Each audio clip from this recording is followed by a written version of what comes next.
Now at 11, the SWAT team takes over a Salem neighborhood. A manhunt is underway tonight for the guy who shot and killed the clerk at this mini-mart, leaving a community reeling. And the measles outbreak spreads once again. We have new locations to tell you about where you might have been exposed. Widmer Brothers becomes the latest Portland brew pub to close its doors. Good morning. The House will come to order. And it's your chance to vote. Which issues should Oregon lawmakers tackle first this session? Your news starts now. Beautiful, beautiful soul that just cared about everyone. First tonight, remembering Kayla Chapman, an innocent woman shot and killed during a robbery at a Kelso convenience store. People met there tonight to mourn and honor her. Thanks for joining us. I'm Dan Haggerty. And I'm Laurel Porter.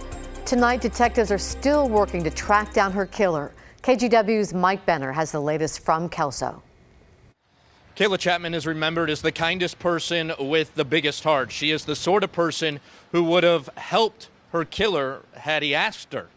But instead, he turned the gun on her. Tonight, there's a manhunt for him as those closest to Kayla come to terms with her senseless death. It's really hard. On a frigid night in Kelso, a crowd of several dozen people gathered outside Holt's Quick Check Market to remember the overnight clerk, Kayla Chapman. She was a kind-hearted person. You know, she loved this job. She worked here for a long time. She was a really amazing person. She was always there for everyone. Detectives say the 30-year-old Chapman was at work early Tuesday morning when a man walked in to rob the place. We're told during the course of the robbery, the man seen here pulled out a gun and shot Kayla. It's sad to even, it's hard to explain. It's just so sad that it happened to her. Investigators say the bad guy, whose identity was concealed by a hat and a bandana, took off in a white car with several people inside. They had no regard for Kayla, who managed to call 911, but ultimately died from her injuries. I was just devastated because it's really sad. She didn't deserve that. She was a really wonderful person, had a really good life ahead of her. A life that in all likelihood would have been devoted to animals and helping others, something Kayla made a priority. She just always put others first. She was always doing favors for people. She just had a really big heart. And now police have a big job ahead of them, tracking down Kayla's killer, something this crowd hopes they can do sooner rather than later. I hope they do find him, really do. She deserves every bit of justice. And the police chief up here in Kelso is promising justice for Kayla. Earlier today, he addressed reporters saying they will get their guy. Anyone with information about this case is urged to contact 911 immediately. Remember, the suspect in this case is armed and dangerous. Back to you. A family in Salem can't stay in their home tonight because this happened.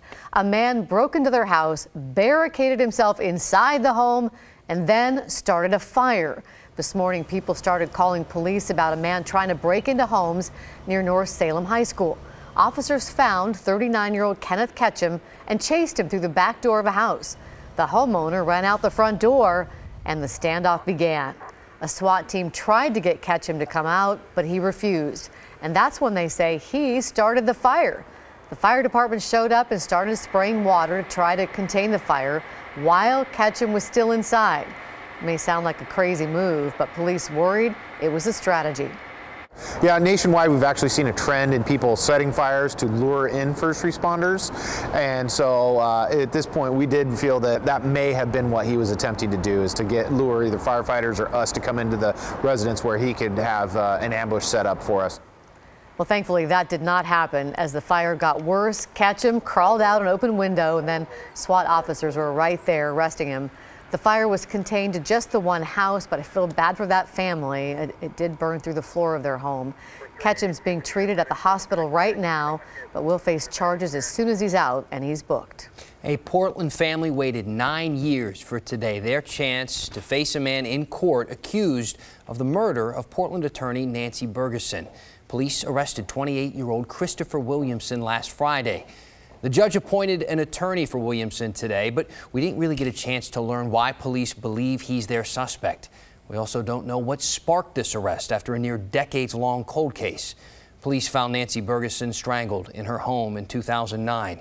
She was an assistant federal public defender who worked with people who couldn't afford an attorney. Doctors have confirmed yet another case of measles in Clark County. That makes 23 people infected with the virus. All but one of them are children. On top of dozens of other locations people with the virus visited, Clark County Public Health added 4 more today. They're big ones. PDX, the night of January 15th. Dollar Tree on Vancouver Plaza Drive that same night, the 15th. Costco on Northeast 138th in Portland on January 16th. And Kaiser Cascade Park Medical Office the afternoon of January 19th. Again, doctors stress they want you to call before you visit a clinic if you think you have the measles. Beer is an industry that Portland knows really well. So why do brew pubs keep closing? Widmer Brothers Pub, the latest to join this list. We saw 3 others close in the last few months. KGW's Lindsay Nadrich looked into what's going on and what this might mean for the future of breweries in our town. Lindsay. Yeah, Widmer's Pub closed their doors today. The company cited financial struggles and increased competition. So I spoke to people in the beer industry about the changing landscape of Portland breweries. Widmer Brothers joins Lompoc, Alameda Brewing, and Portland Brewing in closing at least one of their pubs. Like others, Widmer will still brew beer, but the pub experience is no more. In a statement, Widmer wrote, "Unfortunately, despite our best efforts to evolve the pub concept over the years, our pub has experienced profitability challenges." The company also said when it first opened in 1996, there were only a handful of breweries in Portland. Now, there are more than 115. Crazy how many breweries there are. People I spoke with in the beer industry say increased competition is making it tough for many brew pubs to stay open. And competing with Portland's thriving culinary scene has made customer expectations even higher. You look at Yelp, it's a really good way of just seeing what people are saying about the food, not the beer. No one's going to argue that Widmer has fantastic beer, but when you're looking for a really good restaurant scene, you know, competition's pretty stiff.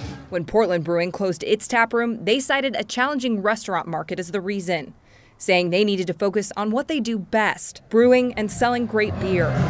Bridgeport Brewing said stiff competition is part of the reason they completely remodeled their brew pub. The pub was struggling, and in April of 2017, they had to lay off employees. But the new look and rotation of new beers is keeping customers coming back. Oh, absolutely. It's boosted and done a lot. They've got way more beers going now with the little micro small barrel system going. They're turning new beers. I mean, it's fabulous seeing new life being breathed down here. And for me as a consumer, it makes me want to visit more.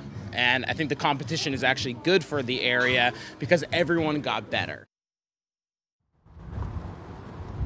Widmer's brewery here will continue to operate. Their retail store will also stay open.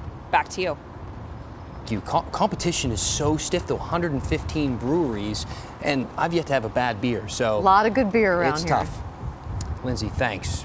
So lawmakers getting to work now. The Oregon legislature officially opening its 5-month session just today. And Democrats have supermajorities in both chambers, and they have some big plans on a few big issues. First, funding education, the top one. Governor Kate Brown wants $2 billion in new taxes, mostly from businesses for schools and growing pension costs for employees. Democrats are also eyeing $800 million in taxes on hospitals and health care providers to pay for the state's Medicaid system. And Democrats are likely to push for statewide rent control. They're calling it rent stabilization as housing becomes less affordable across Oregon. If it passes, it would be the first statewide rent control measure in the country. Democrats know there is potential for big change. I think we have 60 members of the House and 30 members of the Senate who know that we have this opportunity to really do more significant and impactful change this year, and we have this defined amount of time. Republicans have little chance of stopping anything in the legislature if Democrats stay unified, which of course doesn't always happen. But House Republican Carl Wilson told us today his members will be vocal when they oppose the Democrats' plans, so the public knows there is another way. Of those 3 big issues legislators plan to tackle, and we're talking education, Medicaid, and rent control, or maybe something else, vote in our viewer voice poll. What do you think is the most important? Go to kgw.com/vote or click the Vote Now tab on your KGW app, and we'll show you the results a little bit later. Interested to see what people say. So it's pretty hard right now to keep track of what's affected during this government shutdown. We're doing our best to answer all of your questions. Coming up, we're going to verify a couple of questions we've been getting a lot of, speaking about the post office and passports. And later, the sweet moment when a Mariners great found out he's joining the Baseball Hall of Fame. And we've seen some very wet conditions so far today throughout much of the metro area, and these rainfall amounts are going to go up. So far, Portland has seen 1/4 inch of rain. Walk out there tonight, downright wet. The rain showers will continue heading into the early part of tomorrow. I'll let you know when you can expect to see some drier conditions move in.